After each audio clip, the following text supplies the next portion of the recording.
As We Heal is a space for open conversation, personal stories, and diverse perspectives. The experiences shared in this episode are unique to each individual and may not reflect the experiences of others. Nothing discussed should be taken as professional advice. Please consult an appropriate professional for support relating to your own health, well-being, or circumstances. Hello and welcome back to another episode of As We Heal, and today we are sat with Kira Gill. She is the founder of My Sacred Soul, and she goes ahead and shares so many incredible things to go ahead and support our consciousness and to go ahead and teach us more about these incredible things that you can see on the table right now. And if you are an audio listener, these are crystals. So welcome, Kira. I am so excited that you're here. Yeah, I'm excited too. Yeah, and before we dive into everything, can you take us back? Who is Kira and who were you before My Sacred Soul began? So, if we're taking it back 5 years ago, I was a fashion influencer on Instagram. But if we're going way further back, my journey started when I was 14. So, I was 14, I was really struggling with my health. I had anxiety, depression, I was having several panic attacks a day. I had every physical symptom you could think of under the sun, and nobody knew what was wrong with me. I just had a lot going on and there was no real answers. So for years, I just kept living this life. It just became normal because nobody could tell me what was wrong. I went for the route of the doctors and it was, oh, you've got IBS, you've got this, you've got that. But I knew I didn't. It was a blanket because they couldn't find what was actually wrong with me. I had issues with my legs where they just went dead and I couldn't walk and I couldn't stand. And they told me I was fine. And I had really bad periods. And they were like, oh, you'll grow out of it. Oh. It's fine.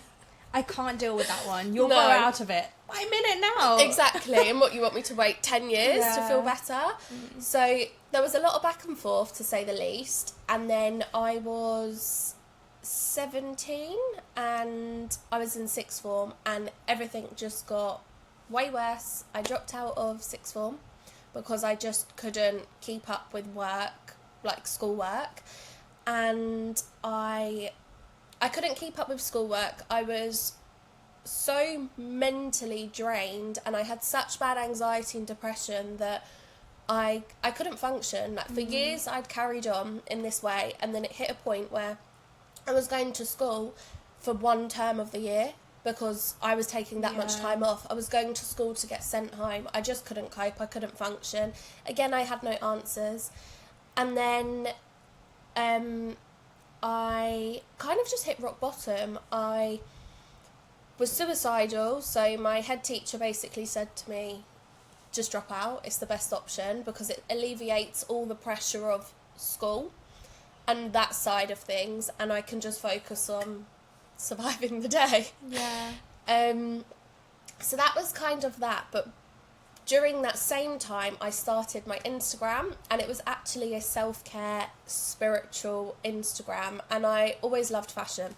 I was that kid that would go on like non-uniform day, like it was her own personal catwalk. I love and like that. my friends would be like, oh my god, like you've got this or you're wearing this, because it was the way I expressed myself, I think, when I couldn't really do anything else. Of course, yeah. So long story short, I dropped out of sixth form and I put all of that energy into Instagram because I was posting things that would help me, like quotes. Like, I feel like when you're in that kind of mental space, you look for guidance, and my guidance always came for the form of quotes because no one else could give me an answer. And so I started posting them. I was sharing things that I probably would never have shared before, and my Instagram just grew, and I left school with I think over 10,000 followers. So it did really well just in that time period. But obviously with that, I was the girl taking pictures for Instagram. So a lot of hate, bullying, trolling from people that I went to school with, that was their vibe. Stemmed from that. Yeah. That is a lot for a 14-year-old. Well, no, I was 17. You were 17 I was by 17. then. But when you started experiencing all the debilitating I was 14, problems. yeah. That's a lot for you to go through. And also, I think when you're so young and you're experiencing all these things, they become your normal, so you don't know what is actually normal. So things that I would say like, oh yeah, this has been happening for years, people would be like, what? Yeah. And I'm like, well, I don't know any different. Yeah. It was actually really scary because you almost feel like, am I crazy? What's normal? What's not normal? What should I really feel like? Is something wrong with me? Like, you go through that whole cycle and it really does affect you mentally. And in the midst of all of this, I was trying different things. So I was seeing a kinesiologist, I was seeing a homeopath who I still see now. And I was trying all these different things to find answers, help me feel better, basically just fix what was ever wrong. And my mum's friend, she was a psychic, and she said, take Kira to this crystal shop and just have a chat with them. And I'd never heard of crystals, but my sisters would tell you that I was weird growing up. Okay, yeah. So I was never that girl that, you know, dressed up and pretended to get married and do this. I was that girl that was outside making potions and mixing things. And my mum would like clean my room and she'd find all these bottles under the bed of just potions that I'd made. Yeah. I was that kid. And we would have been really good friends at that age. I too was that kid. My showers, this is going to sound so gross. Go on. When I was younger and I was a kid, I don't remember when I actually showered. All I remember is being in the shower and making potions. In the shower? In the shower. Okay, that's a new level. Yeah, that is a new level. But like, I was using everything. I was like, and I would like, you know, like you would like whisper something to it. Yeah. Like, oh, this is now going to make my hair like this. And that was me. I love that. Yeah. Yeah, and I'm born on Halloween. I don't know if you know this. So No. I'm born on Halloween, so I'm a natural witch. Yeah. And every Halloween when I'd go trick-or-treating, I would obviously dress up as a witch. Yeah. And so, like, that was just a running joke, along with all these little weird habits that I had. And, like, I would collect rocks. And my mum would just find them with all my clothes and under my pillow and, like, just random things.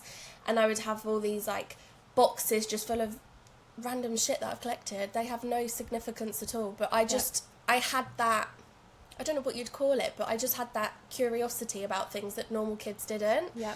And so I was very much a weird child in that sense. Who were you right before all of this, right? So exactly the that. crystals. The crystals, yeah. So so I was always that weird kid, but I'd never got into crystals. But I feel like there was always that underlying curiosity maybe that I didn't know about. Yep. So my mum took me to a crystal shop, and I remember I picked up an amethyst, a blue calcite and a rose quartz. That's what the ladies gave me. And then that was it. I was down a rabbit hole. I was like, okay, well, what are crystals? How do they work? How are they making me feel better? Because I remember just putting them on my windowsill, and I do remember feeling different. Yes. And I do remember feeling like, you know that feeling of like taking your bra off? Yes. Yeah. It was almost like that. It was like the heaviness had kind of lifted. Yeah. And I thought, wow, like, I haven't done anything. Yep. And then that's kind of where the crystal side came from. So as I was dabbling into crystals, I was also sharing that online. So all these things that I was doing, I was also sharing, and I feel like that's also where my account grew. What year was this where you started sharing online about the crystals? I was in sixth form, so I would have been 17, 18. Okay. Yeah, I would have been 17, 18 because I started my Sacred Soul in 2021. 2021, okay. Yeah. Because even now, I feel like we're openly talking about these topics. Yeah. But like, even like 10 years ago... I would have been that weird kid on Instagram. You would have been like, what the... Like, why is she talking about rocks? She's crazy. Yeah. No, but I got that all the time. But also, one thing about me is if I'm going to do something and I'm going to share it, I'm going to learn everything about it. Yeah. Because if you're going to come at me, I'm going to come at you with the facts. Correct, yeah. And so, like, crystals, they're used in everything, like microwaves, watches. Like, people don't realise this. And also, we're made up of crystals. Our tiny atoms are crystals. Wow. And so, that's why a crystal resonates with us on a scientific level. But I feel like people don't get that. But also, one of my favourite things to say was, well, we live on a floating rock. Right. And we've got gravity holding us down, but you're telling me you don't believe in Right. energy. Right, exactly. Right? Yes. So, yes. but at the time, I was obviously going through a lot with my mental health and my health. I was also dropping out of sixth form, so there was a lot that came with that, a lot from the people that I was around. I was also borderline suicidal at this point, and I was also sharing all this stuff online. So there was a lot of different things happening, also while trying to figure out what the hell was wrong with me. Yeah, and what's going on And with then life. it was only... So I was 20... So I started my Sacred Soul in 2021. I met my fiancé now in 2021. So I think it was about 2022 I got diagnosed with PCOS and endo. And funny, the doctors didn't tell me I had PCOS. Oh, Yeah, wow. my homeopath did, because I showed her my blood test. Oh, wow. Yeah. And I went to the doctors saying, like, I've got every symptom for PCOS, blah, blah, blah, blah, blah. You can see I've got a 10-year history of coming to the doctors for X, Y, Z. They weren't having it. And it's actually really sad, because I went to the doctors for PCOS. I had a phone call to say, oh, a doctor needs to see you. She'll call you in 4 hours. So you've called me to tell me the doctor needs to see me. You haven't told me what it's about. You've given me a scare, and I've got to wait 4 hours to hear from a doctor. And then the doctor called me and was like, oh yeah, like, we just need you to make an appointment. So I'm like, you've scared me for what? Yeah. So anyways, I went to this appointment thinking it was about PCOS, and she was like, yeah, you've got endometriosis, so you can either go on the pill, get pregnant, or have a surgery. Wow. And I was like, and if I don't want to do any of that, then what? Then what's my option? Yeah. Because I didn't want a baby right then. I didn't want the surgery, because I also didn't really trust what they were saying at the time, because also I went in with PCOS and you've just jumped to, yeah, you've got endo, but you haven't told me anything to bridge the gap. So I was the one asking the questions. I was like, well, do my symptoms overlap then? How have I got endo but I've got all the PCOS symptoms? Like, blah, blah, blah. And in a nutshell, that's what I walked away with. And I do actually remember saying to the lady, because she was vile, like, I was there basically in tears because she was telling me, you're never going to have a baby. Yeah.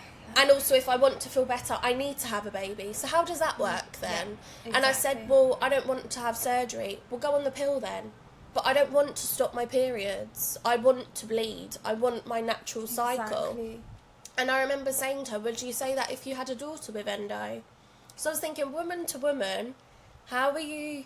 Well, I also think... There was no sympathy, nothing. Exactly, and I think that is a huge thing that is lacking. And it's lacked for such a long time. Because Yeah. I experienced that. I experienced that upon diagnosis too. I experienced that during my miscarriage, where everything was just, well, you can either come back if you want to... And even though, for me, when I experienced baby loss, it was at 12 weeks. I had 12 weeks of developing an emotional relationship with what I would have called my baby. You know, it was, well, if you want to remove the embryo, you know, you can either take a pill or come back for the surgery. There's no care. Yeah. And it's like, well, you know, we deserve that care or empathy or just, even just talking nicely or in a better tone. But then also to them, they probably see 10 people a day or more. But for So there's that no- person, there's- it's just one appointment. Exactly. So it's like, for them, it's just their job. But there's no heart, is what I would say. Yes. So I left that appointment feeling very, very pissed off. I bet. I bet. Yeah, so that was kind of that, and I gave, like I said, I had no PCOS cysts, but I had everything else. Like, I mean, every symptom you could think of, I was living with. So I sent my blood test to my homeopath, and she did a test on me, and she was like, yeah, you've got PCOS, but you don't hit their markers, so they're not going to tell you that. So from then I started treating myself and managing PCOS and endo. And then last year I found out I had autoimmune.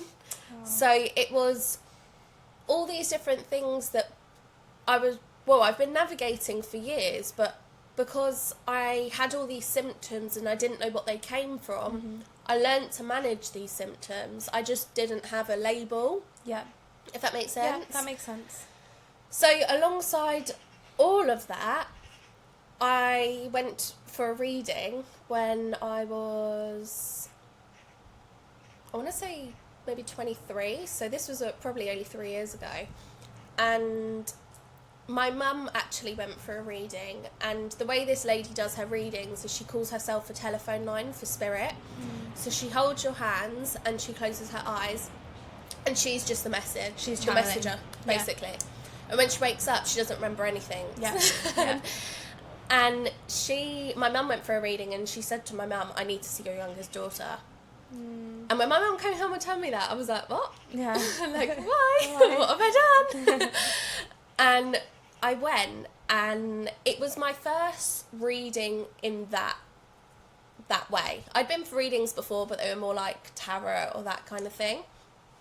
And in a nutshell, it explained my entire life. She said to me that when I was 14, I developed this gift that most people develop when they're 40, putting it into context. And she said she's never seen somebody with so many spirit guides behind them. She goes, you've got a whole football team. And basically, in a nutshell, she said that the gift that I've got, people develop when they're later in life. But she said my gift came really early. I didn't understand.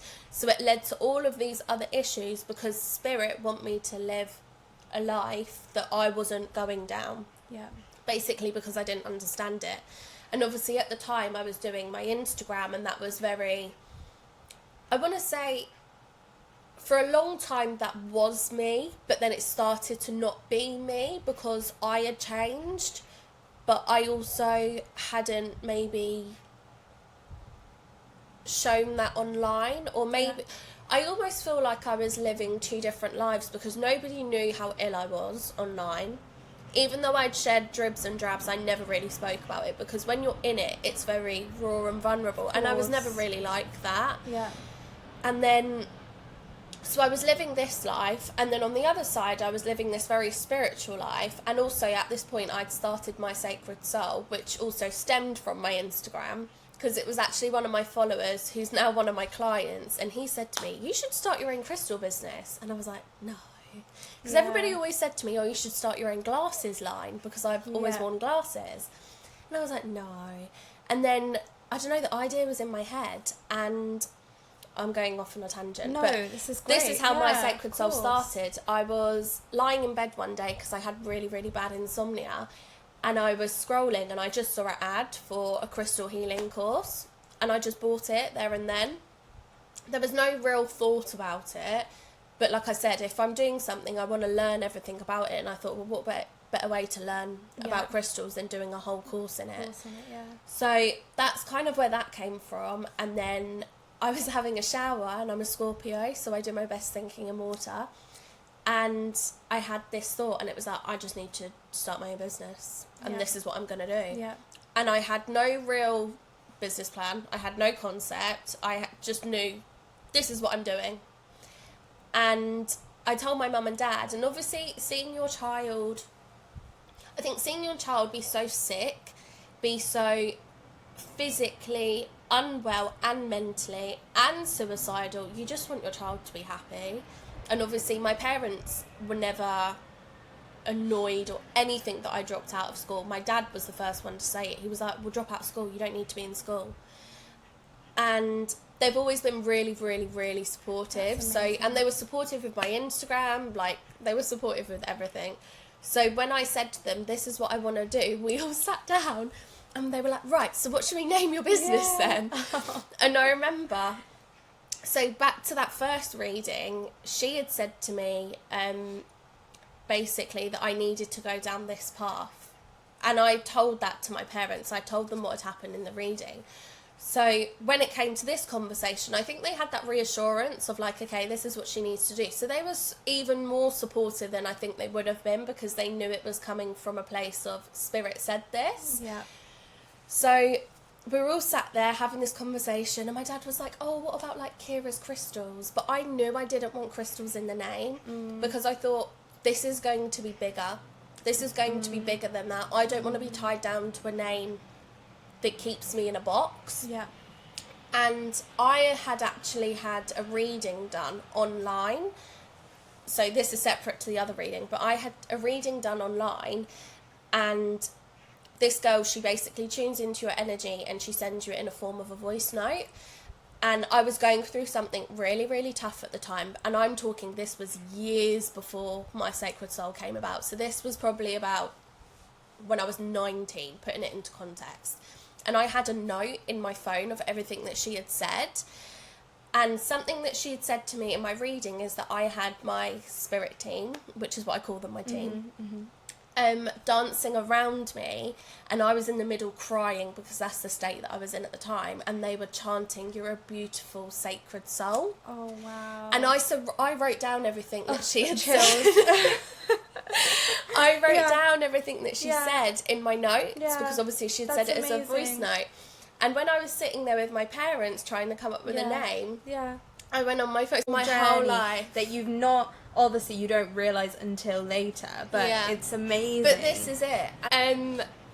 So I was sat there with my parents, and I think my sister was there, and I just picked up my phone, and for some reason my notes app was open on a random. This is being completely honest. My notes app was open from this note from 2019, stored in iCloud. Oh my gosh.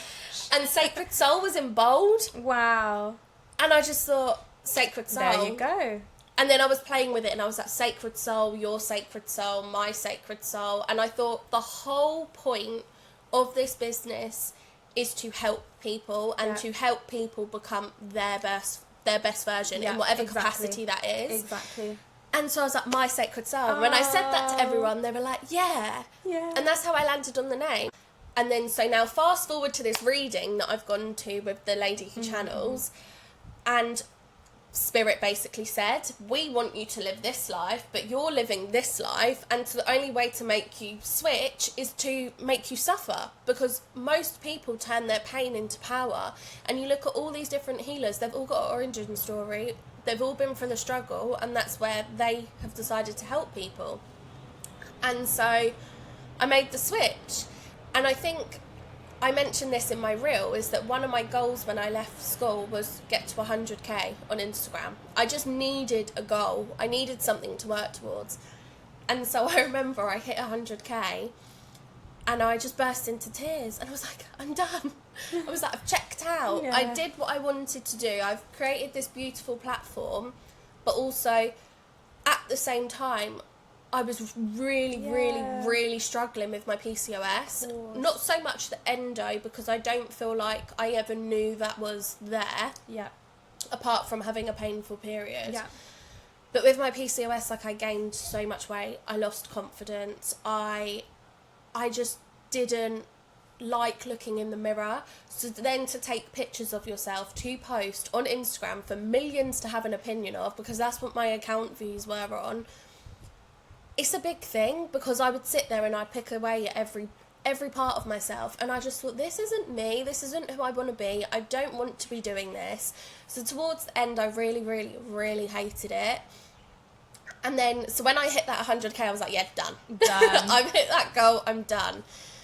And then I kind of just disappeared, and that was purely because I had started my Sacred Soul, so I was navigating my health. I was in a new relationship, so I had all these things to focus on. I didn't need Instagram in that capacity, but also at the same time, it had become a very saturated industry, because when I started way before anybody else. I started when I was 18, so 2018. No one was really doing the influencing thing then.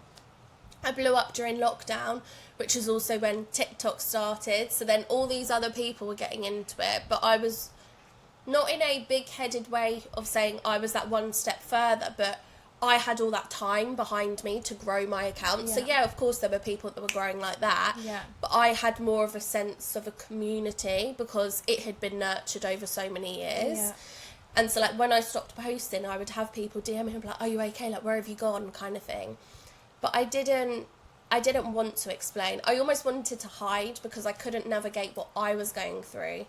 So my Sacred Soul kind of became a blanket in that sense of I could still be online, but in a different way. Of course, in the way that now serves this version of you. Yeah. And also I also feel like I wouldn't maybe have been received well back then. Not because I think I couldn't articulate what I was going through to then explain it to somebody else. So it was just easier to not say anything and let people make their assumptions. Of course, yeah. And then, so everything kind of just came at once, to be honest. And that was kind of where everything started. And then, like I said to you earlier, these little things happened to me.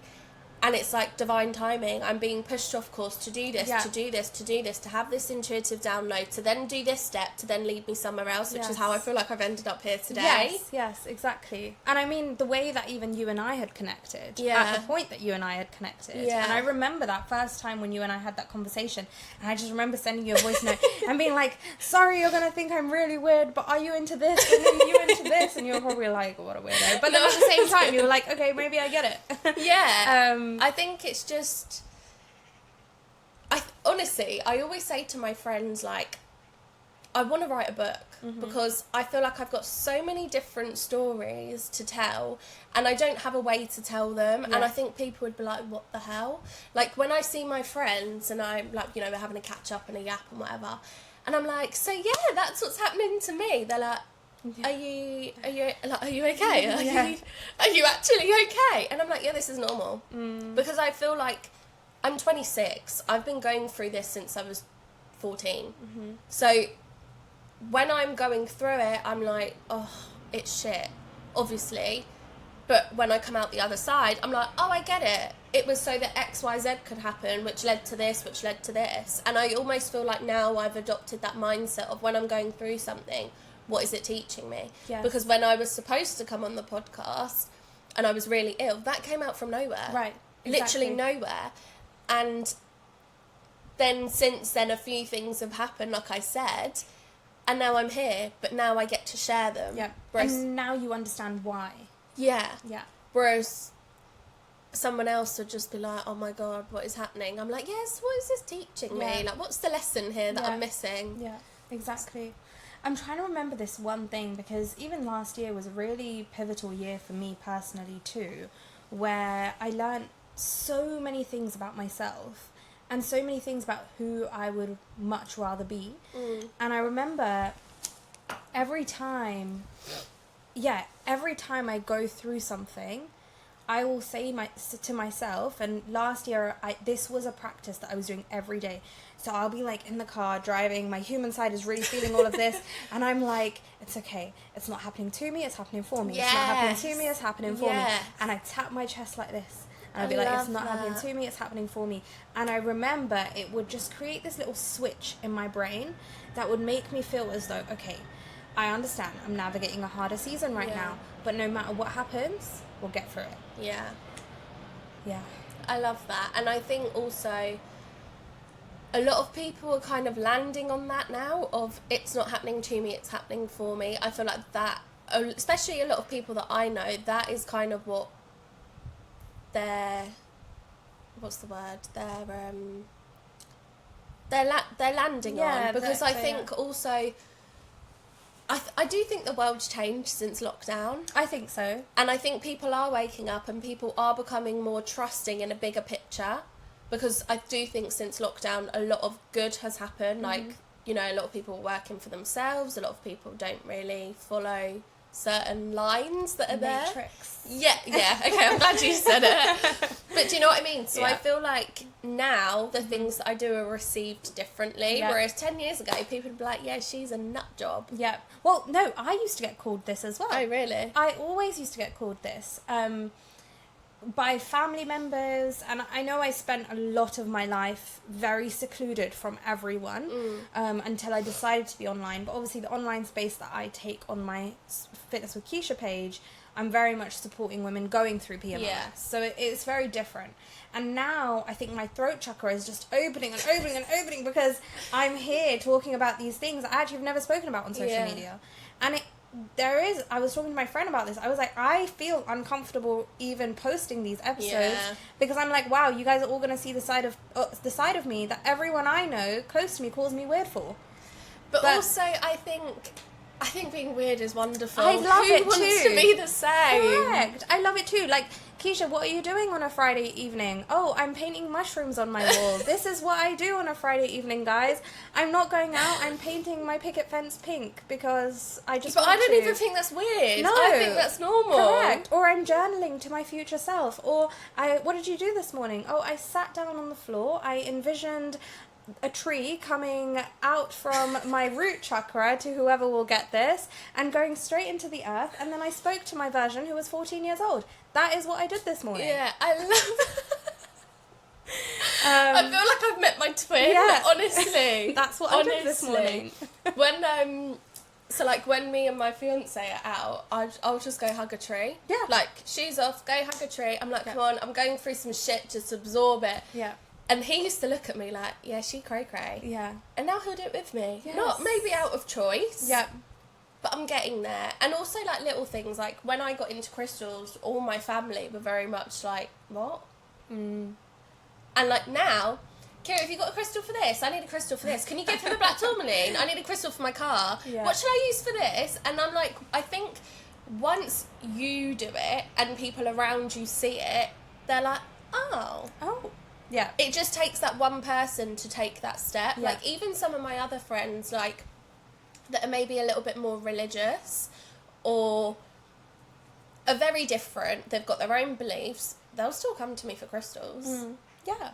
Because, like you said, we are crystals. We are on a rock. Yeah. And what are rocks? Rocks are energy. Everything is energy. This table is energy. This couch is energy. So, why would you not? And Yeah. also, I say this, and maybe this is like something that I've always believed as a child, but it's like, if something can make you believe, if something can make you feel as though it is going to make your day better or you feel better, even if that be a cup of tea, even if that be a certain book or it be the brand new mug that you decided to buy, why not? Exactly, why not? I love that.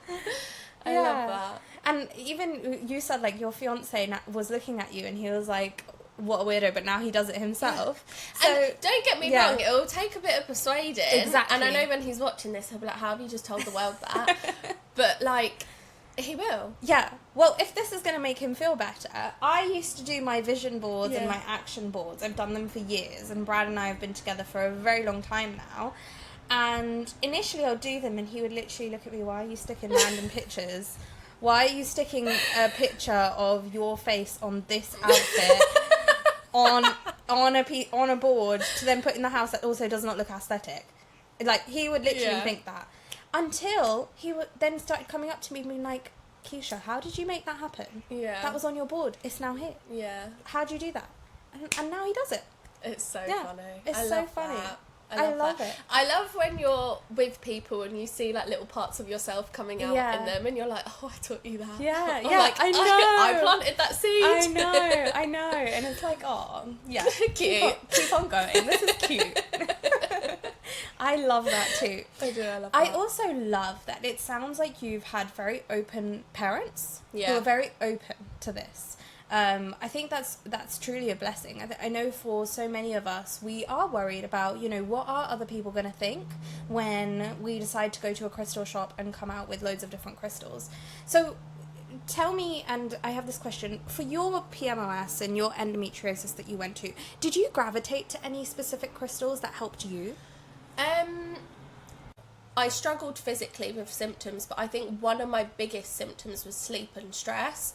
And I think that's where crystals became so supportive for me, because people will say, oh, use amethyst to help with anxiety and stress, or put a lepidolite under your pillow to help you sleep. But I think what people don't realise is that one crystal will not work the same way for two people. They will need different things. So I think while I was almost experimenting with what will help with this and what will help with that, what I actually discovered was that crystals don't work the same. So if we've both got PCOS and I say to you, oh yeah, use an amethyst, that might actually amplify something in you that you don't need amplified. Interesting. And so that's kind of where I've ended up now after over 10 years of using crystals.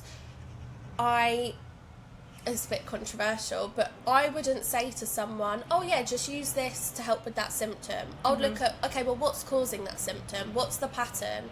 Is it that you can't sleep because you're not restoring your energy enough in the day, so you're not switching off to go to sleep? Is it that your mind's running 100 miles an hour? Because that will need 2 different crystals. And I think when it came to PCOS for me, but also on a hormonal topic for everybody, I have really got it down that Moonstone is the crystal for hormones. And that's whether you're going through menopause, PCOS, puberty, because Moonstone is a really feminine crystal, and it's got it in the name, moon. The moon, it controls water, it controls the tide, and it's got its own cycles. And as women, we have our own cycles. And the reason why Moonstone is that one crystal that I would say works for PCOS and endo, or even if you don't have any of them, is because it encourages you to work with your own cycles. So that feeling of pushing and hustling when really you want to lay on the sofa because that's what you need because you're having cramps, or, you know, you're a mum and you need 5 minutes to yourself, but you keep giving that 5 minutes to everybody else. That's affecting your hormones. I needed to hear that, by the way. Like, just that part there as well. I was like, oh, yeah, thank you. Yeah, that is affecting your hormones. That's affecting your hormones. And I think Moonstone is brilliant for a feminine aspect because, like I said, it helps you work with your own rhythms and cycles, which also, we live in a man's world, unfortunately. We don't listen to our own bodies. So we have 24 hours in a day. A man has a 24-hour cycle. Women have a 30-day cycle, give or take. So we are literally functioning on a man's timeline, and we're supposed to show up every day in the exact same way. As women, we know that's not going to happen because we have seasons, and what Moonstone does is it encourages you to work with your seasons. So for me, that might look like pushing myself in luteal when really I need to rest and recharge. But for somebody else, that could be maybe not pushing themselves enough in ovulation in the way they need to be pushed. So that could look like giving to everybody else but not taking anything for themselves. Well, Moonstone will encourage you to do that. Or it might work a different way for somebody else. So as a whole, that's one crystal that I would say is brilliant because everybody works on their own cycle, everybody works on their own timeline, and that's what it helps with. Exactly, I love that, and it's a really good baseline. I actually wore Moonstone for quite a few years, even on my trying to conceive journey, not intentionally though. There was this beautiful pendant with Moonstone, and I think Moonstone is beautiful. I'm also a June baby. So I don't know if that's Moonstone. I don't know if it is. But I was just like, this is just stunning. So I was like, I'm going to wear it. And it was like this little sun with like a moonstone inside it. And it was gorgeous. So I used to wear that for a while. And I always felt myself feeling really in tune with the way that I'm going. You know, I was like, I had this like little pep in my step. I actually had a really interesting question. So I would put Carnelian in my bra. Oh, amazing. So I put Carnelian, like I have a tiny little Carnelian stone like this size, and I'd put it in my bra every time I go out to do something new, like work venture or anything like that. Or every time I would not put it in, I would feel a bit different, but every time I would put it in, I would feel amazing. And I would be sociable, I would be confident, I would be like, everyone would ask me the right questions.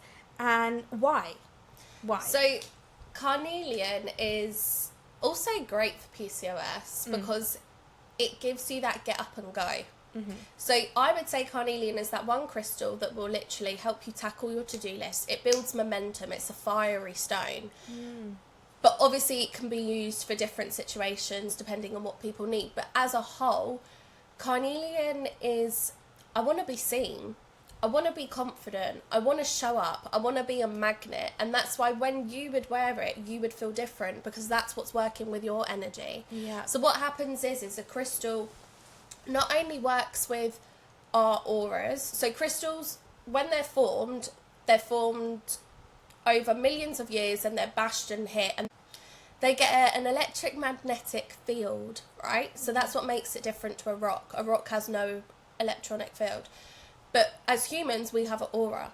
So when we hold a crystal, it's resonating with our aura, but also with our nervous system. So when you put a carnelian in your bra and you're going out, your nervous system is going, I want to be seen. Wow. It's not shying away. It's not trying to keep you safe. It's saying, no, I know what I'm here to do and I'm going to do it. Yeah. I never knew this behind it. Yeah. Because I know it makes me feel good. Yeah. I just didn't understand the why. And I was like, wow, this is magic. Right? It's like, for example, I've been wearing carnelian for probably 3 weeks, and I actually put it on because I was feeling really fatigued and I needed an energy boost. And I know that for me, that's how this crystal works really well.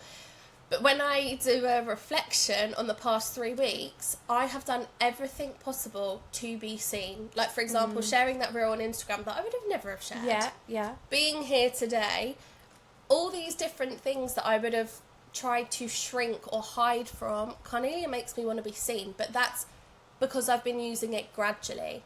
So crystals also work better when they're used over long periods of time because they have more time to resonate with your aura and your nervous system. So where I intentionally put it on to help me just get through the day, it's actually had a complete different effect on me because my energy underneath was asking to be seen. I don't want to shrink anymore. I don't want to hide. If I come across as weird, cool, but I want to be seen. Yes, exactly. And that's how... I also feel like that's a really good analogy to how crystals do work because, for example, amethyst, people will say, oh, stress and anxiety. But also that can open your intuition, which can also cause more stress and anxiety. So that might not be the crystal to give to someone. They might need something more gentler. But that's why I look underneath. I don't treat people based on a symptom. When someone comes to you for a reading, it sounds like... And also, again, it's just so amazing because you obviously, unfortunately, had that experience of not being seen. Yeah. Not actually someone taking your problem seriously and actually going to the root cause. It seems like you have a reading and you actually try and figure out the root cause to know what the right option is. So what is that process? What does that process look like? Yeah. So all my readings are done online because I really struggle to articulate in words, whereas when I write, everything just comes out a lot smoother, basically. So my readings are, you fill in a form, and that's not necessarily to tell me what's wrong, that's for you to give me your picture, because what is in your picture and what I might pick on, there's going to be a connection, but I need it to make sense for you. So you fill in a form and I'll look at that and I tune into the person's energy and I write up a reading, and I offer 2 readings. So I do an energy map, which is no crystals. So this is, I tell you what's running your life, the things that you can't see. I connect the dots because also being dyspraxic, that is what my brain is really good at. And then combining that with my intuition, you're opening a gate that most people can't. And so I give you a full energy reading of what's going on in your chakras, the things that you can't see, what I pick up on. I had a lady and I did a reading for her the other day, and I don't think she'll mind me sharing because I've already shared it on Instagram. And as I was doing her reading, I got really bad hip pain. And I wrote this in the reading and I explained why I was experiencing this hip pain, what it would mean for her, etc, etc. And she actually said to me, I've been getting hip pain and I've only ever thought about it twice. Wow. But you picked up on it. And she said to me that I picked up on things that her own husband didn't know. Wow. And that things that she didn't even have a name for. So I pick up on things, and then what I do is I give you actionable steps. So like, for example, for her, I gave her a full energy map, and then I said, here are 10 ways that are realistic, that are going to fit into your day, because in your form, you'll tell me what kind of things you like for self-care, what kind of pace is your life, what are the things that you turn to when you're in a bit of a slump. And then I'll make sure that these steps fit into your life. So it's not adding on 10 tasks that you're never going to do. Yeah. It's going to be built into your life as it is now. And I might add on a few things that I know you can do. Yeah. But you don't have to do them all at once. Sustainable. Yeah. And then the other reading that I offer is then a crystal reading, because I get people come to me and they'll say, oh, I'm looking for crystals for fertility, for example. This is a really common thing in my DMs. And they'll be like, oh, I've been told to use like rose quartz or whatever. I will never give somebody a recommendation just based off fertility, because fertility is, one, so sensitive, but two, there's so many different things to consider, like whether you have a lack of boundaries, whether you feel safe in your body, whether your womb is carrying grief from when your dog died, for example. There is so many different things. Also things like society, you're getting older, so then you're forcing something that needs to come natural, or you're pushing your body too much, you're not doing the right thing. So there's so many different things that I consider. So if somebody came to me for fertility, I'm not going to give them, oh yeah, use this. I'm going to say, okay, well, let's dive into a reading.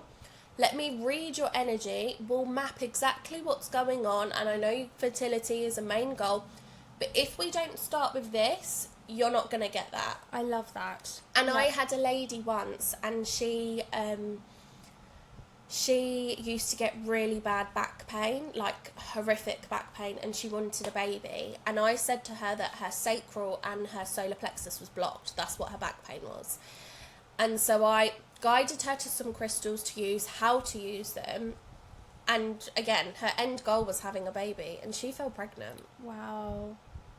Yeah. It's amazing. Bearing in mind, she'd been to all the doctors, she'd had all the tests, it just wasn't clicking. And sometimes it isn't a scientific thing. Sometimes it's something in your body that you can't see.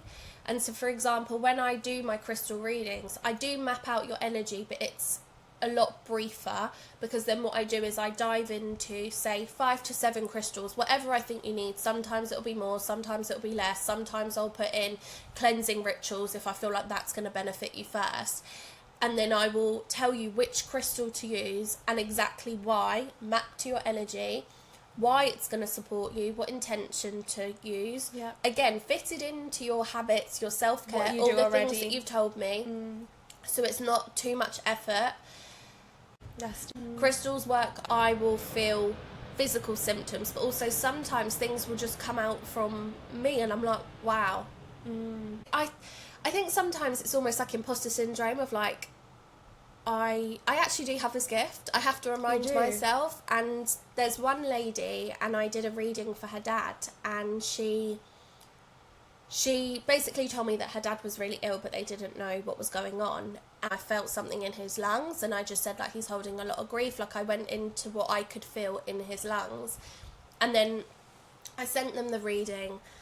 Time's gone past, and I checked in with them. I just said, thinking of you, thinking of your dad, just want to know how you're getting on, like, you know. And she messaged me back to say that he'd just been diagnosed with lung cancer. When I tell you, I bawled my eyes out, because that's what I felt. And I couldn't say that, but also at the same time, I think maybe I've given them enough of a heads up that things were caught early, or I don't know the ins and outs, because we never go into that I don't need to know any of that. But it was just such a moment of wow, like confirmation. And I bawled my eyes out. It really got to me, and I think it's really rewarding, but again, it's imposter syndrome of like, I actually do this. And it's amazing that you get to do this, because it's these things now that people are asking the questions. And I love that people are asking the questions. I have been, from the moment I've been like 3-4 years old, I am so curious. If you ask my parents, Keisha asks 100 questions. Oh my god, I used to get that too. I was that kid that would be like, why? Same. Why? And my daughter's exactly the same now. She's always like, why? And so I answer every why I answer. But I was so curious, and I still am so curious. I want to know about everything. I want to know about it on an energy level, on a scientific level. I want to know and understand, why do we feel the things we feel? Because sometimes we also feel things that are unexplainable. And I love that we're even having this conversation, because it's true. Like, let's take it back 10-15 years. Like, this would not get, and no one would watch it. No. Very small niche. But then, hey, take it back 300 years. We would have been burned alive. Well, So yeah, I completely hear it. I also wanted to know, I have a few scenario-based questions. Go on. And I know you don't answer them based on a scenario because everything can be so much deeper. But if you were to give any baseline answers, someone is stuck in their career.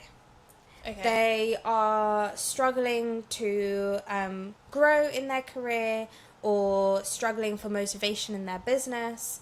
Is there a baseline crystal? A little bit like Moonstone. Okay, a generic answer would probably be citrine and pyrite because they're crystals for abundance and success. But I would go for green aventurine because green aventurine builds momentum, but it builds it quietly, and also it's about new opportunities and being able to hold it.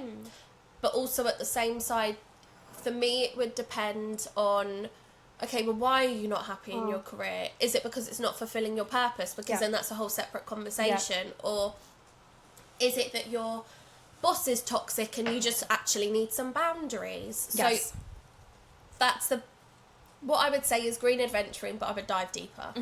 And if someone's struggling with self-love because they've just gone through heartbreak, Yeah. and the root issue here is self-love and it's self-worthiness, what would you suggest? So, okay, the internet would say rose quartz. And most crystal healers would say rose quartz, but I would go for rhodonite and pink amethyst. Okay. So, again, if the self-love stemmed from heartbreak and yada yada yada, I would do rhodonite because rhodonite is about healing your emotional wound, but not storing it so that it affects you in the future. Got it. So you would move through that process. It also does help with your self-worth, but also combining that with pink amethyst. Rose quartz is lovely for love, self-love, friendship, but pink amethyst is more about self-love and actually acting on that. I see. It's more soothing. So if you're going through a heartbreak as well, that's what I would use. Okay, I love that. And I have one more. What about if somebody wants to go ahead and attract an abundant amount of money? I don't feel like this one's easy to answer because I think, okay, an abundant amount of money, that could look different to everybody, but also, again, are you open to receiving? Do you have a lack mindset? Yeah. As a general whole, I would actually go for golden healer.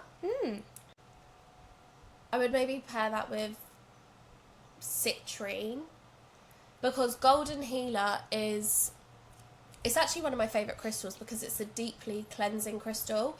So if you're going through an identity shift of I'm broke to I'm a millionaire, you need to shed everything. You need to reinvent yourself. Yeah. And golden healer is so deeply cleansing. It goes right down to cellular level. So that's one of the crystals that I work with when I'm working on my mindset or I'm going through a recalibration or an awakening. Might be one I need. Yes, So I would pair golden healer. I would use it under my pillow to work with my subconscious because your subconscious rules 95% of your life. So I would work on it on that front because you're clearing your limiting beliefs. I would pair it with affirmations. Nice. But also, you could receive an abundant amount of money, but you might not actually receive it. Yeah. And also, you could blow it like that. Yeah, so you don't know what to do with it. Can you handle it? Can you hold space for it? Exactly. Yeah. So I would work with golden healer. That is what I would do. And then I'd use citrine purely because citrine is a money magnet. But also, you've got to be open. So then maybe rose quartz. So it's not so much a one size fits all or there's one crystal. It's always they work together, they work in harmony. You've got to read what's going on underneath because also I would never want to give somebody advice and it doesn't land because I'm sure everyone carries a citrine or wears it or puts it with their money, but is it actually doing anything for you? Probably not because you're not open or you don't have boundaries, so you're not holding space for yourself, you're holding it for everybody else. No, but that was a perfect answer because I think it does go to show that actually, no, we have to ask the deeper questions because yes, you may get what you want, but can you keep what you want? Exactly. So I understand it, and I understand it from a fitness point of view as well because, yeah, like we live in this world that chases all these quick fixes. Yeah. But if you get to the quick fix, cool, how are you going to sustain it? Exactly. So, and it's funny, I actually read this thing once where it was saying people that win the lottery, they blow it like that. Yes. Because they've never been able to hold that kind of money. They don't have the subconscious for it, because your Yes. subconscious rules your life. And if your subconscious believes, oh, money's hard to come by, or I'm not worthy of that, or I can't handle that, or oh my God, this is a huge amount of money. Correct. You're going to act how you've always acted. Exactly. I feel like through my whole journey, I've learnt so much about so many different things that I just combine it all now at this point. There's no separate of like, we just do crystals, or we just do this. I throw everything together because that's how everything's designed to be. And that's just life. Yeah. It's like this big ball of spaghetti. Well, you know? Your analogy. Yes. Like, if I sit and I think about life, I'm like, there's a big bowl of spaghetti. Yeah. Things are just intertwined and Literally, tangled and mixed together. One There's straight route. no. But also, it's funny you say that, because that's one thing that I've actually shared a little bit about online, is that I grew up very intuitive with all these health issues and blah, blah, blah. We've dived into that. But I also grew up dyspraxic, dyslexic, and I have dyscalculia. And I always kept them separate because I never understood that they were all part of the same thing. But now what I do is combining everything together. Yeah. Whereas for a very long time, I kept things separate because I thought, well, in school, you're in a box. So if you're dyslexic, you can't read or write. Right. They never picked up on that when I was in school, but I just learned to function. But what I actually have learned is that the way that I function is by combining everything together. So yes, I have these labels, but they're all jumbled. They're all part of the same thing. And one thing, and all these things in one day could all affect you simultaneously. Exactly. It is all one thing. It is your journey. Yeah, I'm just a big bowl of spaghetti. Yeah, exactly. We're just big bowls. I literally saw a big bowl of spaghetti there. And in front of us here, Yes. so anybody who's listening on audio, you won't see this, but in front of us we have some beautiful crystals. Can you tell us a little bit about the ones that you've put over here? Okay, so the one at the front, the white one, is Moonstone. So that is the crystal that we've already spoken about. Beautiful. The pink one is actually pink amethyst. Wow. Yeah. So that is a piece that, as it's a geode, that's a piece that I would maybe put in front of a mirror if you were working on self-love, because when you look in the mirror, that energy is going to be radiating. So that could be looking in a mirror and not hating what you see, and like self-acceptance and confidence and that kind of thing. Or also even writing little things that you love about yourself and popping it underneath or on your mirror, that kind of vibe. The tower is selenite, so that is a cleansing crystal. So that's one crystal that I always say to have by your front door to cleanse the energy that comes into your house. But I would also pair that with black tourmaline to ground the energy of your house, but also to protect your home. Yes. And then the purple one is the most famous crystal, amethyst. Amethyst, yeah.